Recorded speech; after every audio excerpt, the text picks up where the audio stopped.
यह खूंखार शेर समुद्र में शिकार करने के लिए कूद पड़ा। उसके बगल में खड़ा आदमी जोर से हंस पड़ा, परंतु अचानक शेर ने पलटकर उसकी ओर तैरना शुरू कर दिया। आदमी का चेहरा पल भर में फीका पड़ गया। वह घबराकर जल्दबाजी में लाइफ बोट पर चढ़ गया। पीछे से शेर भी नाव पर चढ़ना चाहता था, पर उसका भारी और फिसलन भरा शरीर उसे असहाय बना रहा था। आदमी को नाव पर एक कुल्हाड़ी मिली। यह निश्चित ही शेर से निपटने का सबसे अच्छा अवसर था। उसने खुद को साहस देने के लिए शेर पर चिल्लाया, लेकिन जब उसकी नजर शेर की आंखों से मिली तो उसका दिल कांप उठा। शेर की गूंजती दहाड़ सुनते हुए शियाओ शुआई रात भर नाव पर ही हिचकिचाता बैठा रहा।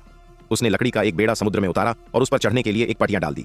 शेर ऊपर आने से पहले ही शियाओ शुआई बेड़े पर कूद गया। केवल इसी तरह वह अपनी सुरक्षा सुनिश्चित कर सकता था। सुबह होते ही जब शेर थका हुआ आराम कर रहा था, शियाओ शुआई ने सारी सामग्री लाइफ बोट से उठाकर बेड़े पर रख ली। सामग्री गिनते हुए अचानक उसके पैरों के नीचे लगे जाल में एक बड़ी मछली फंस गई। बिना देर किए उसने जाल खींचा और पास पड़ी कुल्हाड़ी से उस पर वार कर दिया।